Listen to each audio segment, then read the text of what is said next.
Did Activision just kill Warzone with their Season 5 update? There's no question the Season 5 update was absolutely massive. They added new modes, map updates, new Resurgent mode, stepped up anti-cheat, released new weapons, and made new Warzone missions. In theory, what they did for the Verdansk Stadium is really impressive and great to see new missions added, but will the execution of how they actually do it drive a lot of players away? First, let's dive into the major updates, what you might have missed already, and then dive into this potential massive problem, especially compounded even more now with all the hype coming from Battlefield 6. In terms of major bugs, it looks like the console systems got away with everything. However, with PC, we're finding some users are getting to a screen where it almost looks like mashed potatoes or an oil painting, and they just can't play. And a lot of people are shutting off their system and restarting, and that fixes nothing. What you actually have to do here, if you are facing this problem, is just play for a minute of the annoying like oil painting, and then everything seems to render and you're good to go.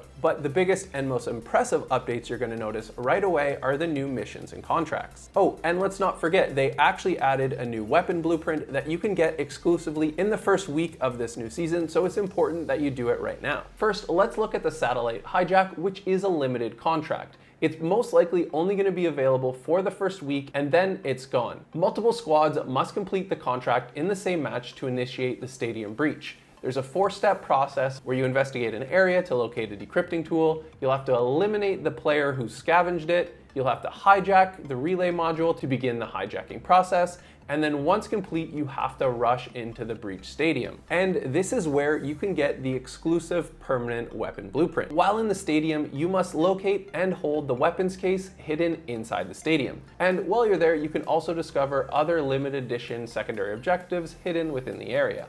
And another really cool thing added to the game is the napalm strike. This is an airstrike that unleashes a barrage of fire among your enemies, and it's really cool because it does have the burn effects as well. And then if you want to find this one, it's located exclusively in care packages. Then for weapons, they've added 2 new ones in as well. There's an LMG called the PLM 5.56, which you can get on Battle Pass page 3, and a new assault rifle called the ABR-A1, which can be found on page 6 of that Battle Pass. Then in terms of your favorite loadouts, they have done some buffs and some nerfs, so simply head on over to the patch notes of Season 5, which we'll link in the description below, and you can see if your favorite gun has been affected or not. So now that we've covered all that, let's dive into the fatal flaw. Although what they've done to the map in Verdansk and Stadium is actually really impressive, I love how they've done the missions and you actually have to work together, have other people do it, and then you get the laser beam from the sky exploding the stadium and you get some new elements. That part is absolutely fantastic. But there's so many players who aren't just casual, who play for like 1 or 2 hours a day and then they're done. We have so many players that just play all the time.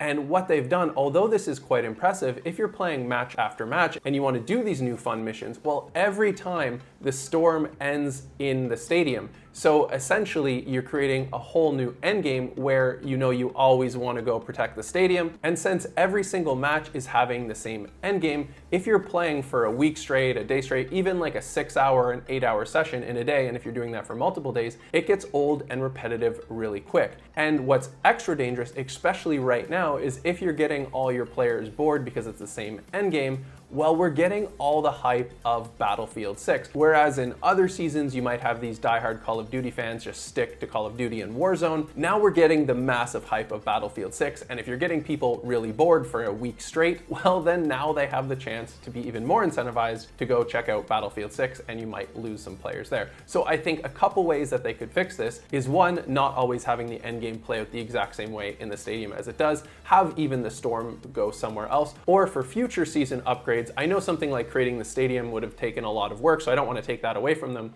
but also add another maybe easier to build side objective. So there's multiple things that can happen, and it's okay if there's one big thing and some smaller things, so the end game doesn't stay repetitive for a full entire week, or even longer if they were going to hold this over a week. Now though, if you're a Warzone fan, let us know what you think about this. Do you wish that it would go longer than a week? Do you think it's a good part of the game? Do you like how the end game is in the same place every time, or would you like them to be able to switch it up? And we'd love for you to let us know, is this repetitive end game actually going to send you over to Battlefield 6 because you're too bored of Warzone, or this is just 1 week, you're not interested in Battlefield and you're going to stay with Warzone?